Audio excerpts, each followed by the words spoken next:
Welcome to Expats Everywhere. Can you tell us your name, where you're from, and a little bit about your background? Sure. My name is Jennifer Doyle. I'm originally from Holland, Michigan, and my background. I lived all over the U.S. I lived in Alaska for quite a while, Florida, and before coming to work overseas, I worked at a small liberal arts school in Florida doing administration. All right, and what countries have you worked in abroad? Saudi is the first and only country I've worked in abroad. Is that where you currently are? Yes. Can you hear what's going on in the background? I know. The call to prayer. Okay, the call to prayer. Is this normal? Every day, 5 times. Oh, okay. We're lucky because we can only hear one of them right now. Oh, no, there's a second one. Okay, gets a little confusing. All right, so what is it like working in Saudi Arabia? The job itself is not terribly difficult. Most of the positions for women are teaching college-age students before they go on to their actual university. And it's difficult at times and frustrating dealing with cultural issues, but for the most part I like it here. Are there any other jobs available besides college students? For women, you're looking mostly at teaching preparatory year for college. If you're a man, then there's more technical schools available, and that's going to be like Saudi Aramco. They pay better, and there are some positions available for teachers who have accreditation to teach in international schools.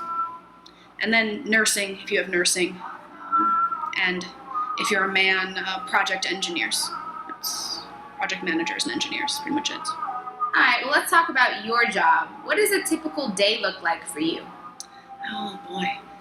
Here we have split shifts, so we have early days and late days. Early days, we get on the bus at 6, and we teach for 2 hours, the same group. We have 2 hours of office hours. We teach, again, the same group, another 2 hours of English. And we have one more office hour for the day, and then you come home. Coming home, we're lucky this compound's pretty active, so there's a variety of things you can do. There's yoga, workout club, we have a pool, and people here are pretty social, so that's positive. What does it mean to live on a compound? Living on a compound. It means that you live and work with the people all the time. You can't escape them. So for better or worse, these people are your life. We're really lucky here because we have a co-ed compound, and my first year here I did not have that, and it made a huge difference having like the normal interactions between men and women. So I mean, yeah, you live next to people. You cannot escape them. What kinds of things are available on the compound? Most compounds have pools, just because it's so hot. Fitness rooms are not well stocked. It can be a little disappointing. And some compounds you share housing, so you'll have your own room and your own bathroom, and then a shared kitchen and living facilities. And some you have your own separate apartment. So it just depends on the company that you work for. And in your experience, are the compounds very small or kind of like their own little town? Both. If you're teaching English, chances are you're not living on a large compound. Large compounds are very expensive here, and they're usually, they have huge waiting lists, maybe 3-4 years to get onto like really large compounds that are nice and have their own restaurants and supermarkets and places that you don't really need to leave. So most English teachers, we don't make enough money to afford being put up in those kind of places. So we have small, maybe 70 to 150 people. And would you say that you feel normal on the compound?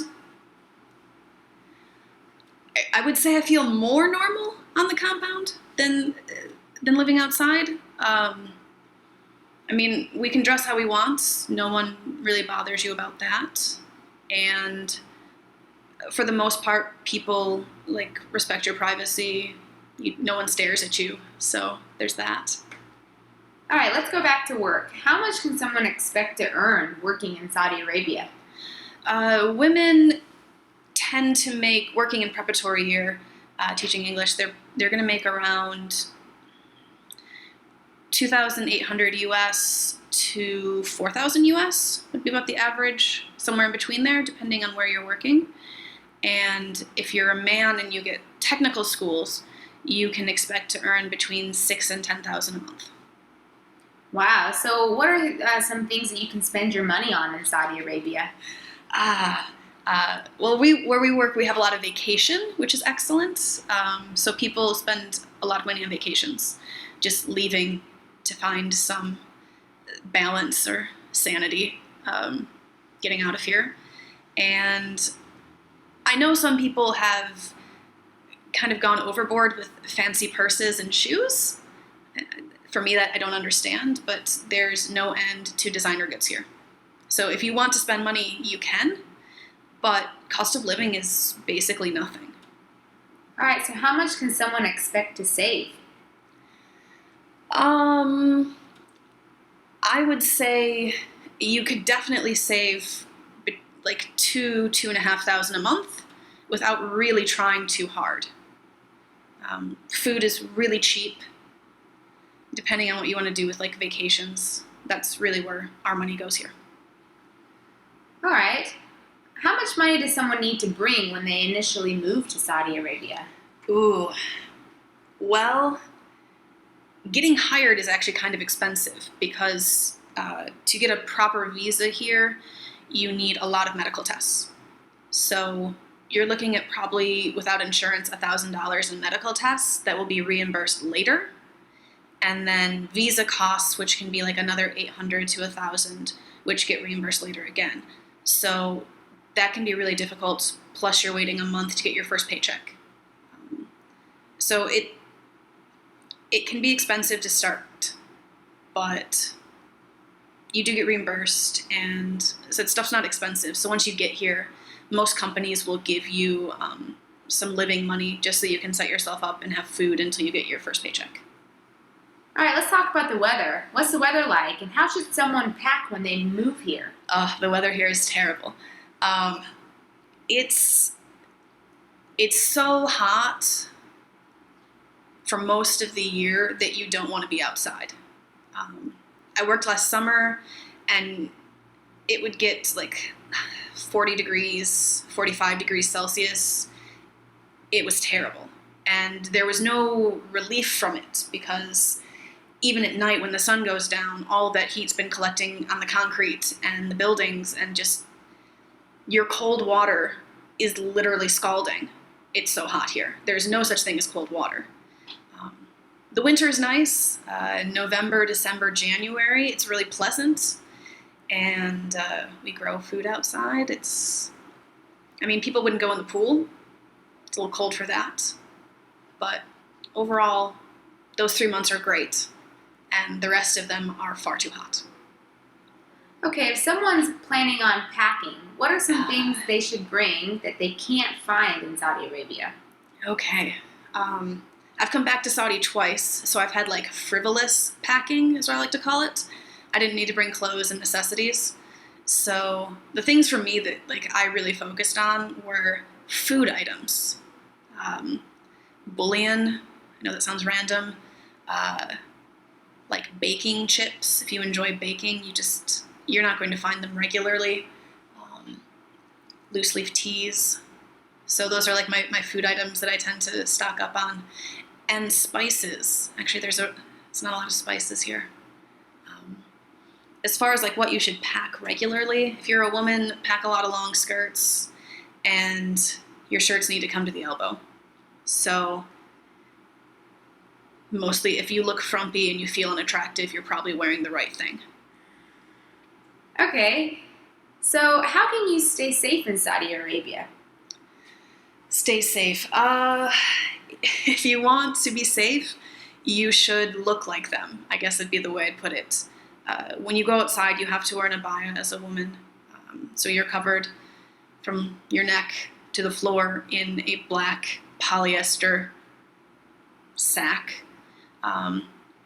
And most Saudi women fully cover. So they wear a scarf around their head, and then they usually have a niqab, which covers everything but the eyes.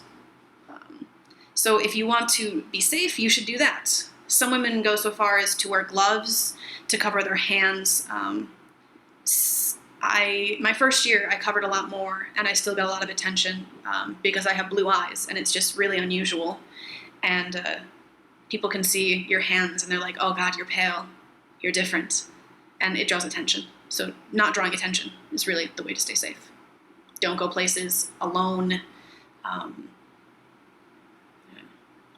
Do you think it's necessary to cover up, or you could get by even with getting attention just walking around and only in abaya?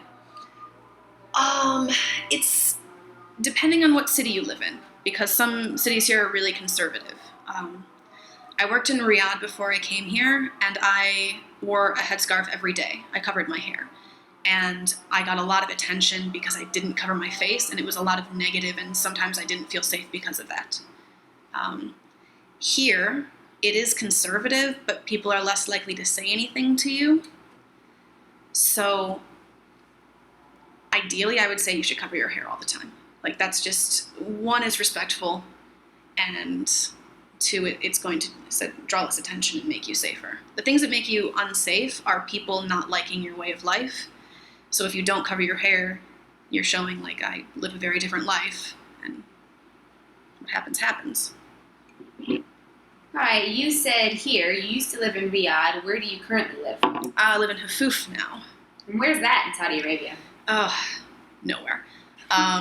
It's in the southeast of the country. There's actually a railroad that connects 4 cities, Riyadh, the capital, all the way to Dammam on the eastern coast. And we are the second in from Riyadh. So it's a large enough city that we have a railway station, but not to actually have anything fun to do. There are not a lot of Westerners here. Like, we live on a compound, so we see an unreasonable number. But like in Riyadh, there are, 100, 200, 300,000 expats living there that you'll see daily. So here it's very noticeable that we are different, and it's just small. All right, so how do you meet people? Well, luckily here, you meet people you work with. So there aren't really a lot of Westerners, and you are discouraged from being social with students. Highly discouraged. So we can't have Saudis or actually Middle Easterners come on the compound at all. They say it's for safety precautions. So you can't really meet locals. Maybe you can go to a mall and meet up with your students after they finish your program, but that'd be about it.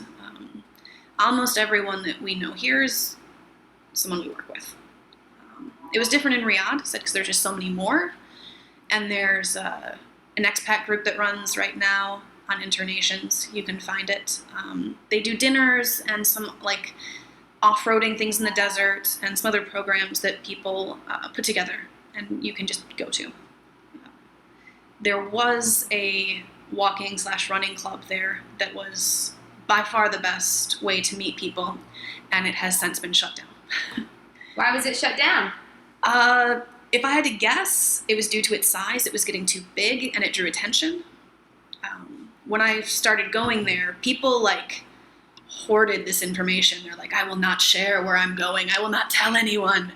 And it took 3 months before I actually was personally invited to go to this club. And there you went walking the desert and you took off your abaya, and people had barbecues after. So it was, and you couldn't go if you had a Saudi passport. They checked your passport. So it was a really good way to get out, not be around Saudis, and meet people in a natural way. But when I was going, the group was 120, 130, and it just kept expanding and expanding. And eventually they shut it down because it was just too obvious. You couldn't keep people away from seeing you anymore. All right, what are some other things that you do for fun?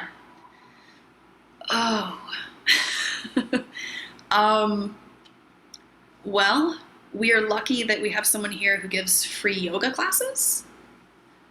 So that's twice a week. It's exciting. Someone else here is a personal trainer, and he's been training groups of people. And so we had a theme party the other weekend. People dressed up. But it's really how much effort people put into it. If people are willing to put effort into like making these get-togethers and having these ideas, then your compound is active. But as far as like leaving the compound, there really isn't anything. You can go to the mall, which is boring. So it's all there really is to do here. All right, earlier you mentioned that with your company you get a lot of vacation time. Would you say where you live, it's a good hub for traveling? Definitely yes. I was an anthropology major, so this is like the best place in the world for me because you have Jordan and Egypt. Like, it can't get any better than that. And that was my first year. I did Jordan and saw Petra, and it's, 3 hours flight to get there. So easy. And then again, Egypt is again a 3.5 hour flight. And then this year what did I do? Sri Lanka this year, which is like 5 hours. So it's a pretty good location, pretty centrally located to get to a lot of different places. I know people who have gone into Europe from here and I guess more Asia proper, but it's a decent place, yeah. Close enough and the expense is low enough for flights in this area, yeah. All right, so overall, what would you say are the pros and cons of living in Saudi Arabia? The pros, definitely the salary. That's why people come here. Some people come here to sober up because there's no alcohol. In my opinion, that doesn't really work, but sure. I would say the negatives, you lose autonomy, I guess, would be the way I'd put it. There's just if you think of yourself as an independent person who's like capable and can handle things on their own, it can be really frustrating being here because that's taken from you. You can't get around on your own. It's unusual to walk here, so it's discouraged. Because you can't drive, obviously, that's an issue. So when you're used to being able to like do things and want to do things and just go and do them on your own, you can't. You're reliant on drivers to bring you places. You're reliant on the schedule of like when things are open, and that's really frustrating for someone who's Western, just to lose the ability to do what you want to do when you want to do it and feel like you have control over your own life and schedule. All right, Jen, thank you so much for letting us interview you. Yeah, thank you.